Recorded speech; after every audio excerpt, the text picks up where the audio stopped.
হ্যাঁ, তো আমি আমার যে ভাইটার পাশে দাঁড়িয়ে আছি ওর নাম শৌভিক। ও এই জিমে প্রায় 6 মাস, ছ মাস ছমাস। 6 মাস ব্যায়াম করছে। জানুয়ারি থেকে মোস্ট প্রবাবলি ব্যায়াম স্টার্ট করেছিস, কিন্তু ও আমার গাইডেন্স নিয়েছে ফেব্রুয়ারি থেকে। তো আমি ভাইয়ের কাছ থেকে জানতে চাইবো যে এর আগে যেখানে জিম করতে সেখানে কি কি ইমপ্রুভমেন্ট হয়েছিল আর কি কি ধরনের চেঞ্জেস এখানে এসে দেখতে পেয়েছি। কিন্তু তার আগে জিজ্ঞেস করবো যে তোমার এমনি এখন এজ কত? আমার এজ এখন 27। 27। 27 যদি এজ হয়ে থাকে তাহলে তুমি কবে থেকে জিম করা স্টার্ট করেছো? আমি জিম করছি মোটামুটি 2 বছর হয়ে গেল। 2 বছর হয়েছে জিম করছে, এবং ইমপ্রুভমেন্ট আমি নিজে চোখের সামনে লাস্ট 6 মাসে বেশ ভালোই দেখতে পেরেছি। এর আগের জিমে অনেকটা ইমপ্রুভ হয়েছিল, কিন্তু কি কি সমস্যা মেন দেখা দিয়েছে? সমস্যা দেখা দিয়েছিল, বডি কমপ্লিকেশনস ছিল, যেখানে আমাকে আগের জিমগুলোতে প্রপার গাইডেন্স পাইনি বলে সাপ্লিমেন্ট ড্রিভেন করে দেওয়া হয়েছিল, like various kinds of pre workout, L carnitine, এইসব হাবিজাবি জিনিসপত্রগুলো। আর সব থেকে মেন প্রবলেম ছিল হচ্ছে আমি যখন লেগের ওয়ার্কআউট করতাম, স্কোয়াটস বা লেগ প্রেস, সেখানে প্রপার গাইডেন্স ছিল না, যার জন্য আমার টেলবোনে এফেক্ট হয়েছিল স্কোয়াট মারতে গিয়ে। তো সেই কমপ্লিকেশনটা এখনো রয়ে গেছে।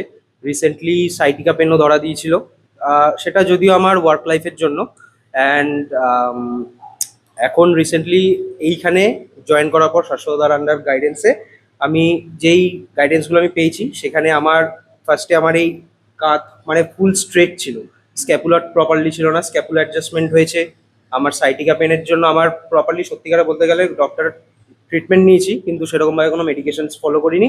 স্বাস্থ্যদার যে স্ট্যাটিক অ্যান্ড ডাইনামিক স্ট্রেচিংগুলো দেখিয়েছিল সেই করেছি, প্লাস ডক্টরের স্ট্রেচিংগুলো আমি দেখে দেখে নিয়ে এখন মোটামুটি সাইটিকা পেন আমার 85% মতন গন। একটু একটু ব্যথা করে, বাট সেটা একটু উঠে দাঁড়ালে বা একটু হাঁটাচলা করলে কমে যায়।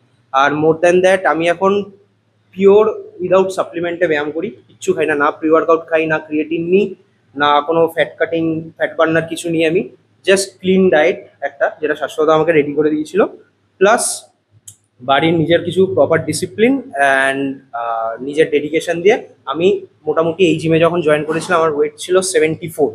অ্যান্ড তখনও আমার মাথায় অতটা আইডিয়া ছিল না, বাট লাস্ট 1.5 থেকে 2 মাসের মধ্যে আমি 74 থেকে এখন আমার current weight 68, without any supplement, just শুধু proper food intake, water intake আর প্রোটিনটাকে মেনটেন করেছি আমার অ্যাজ পার বডি ওয়েট।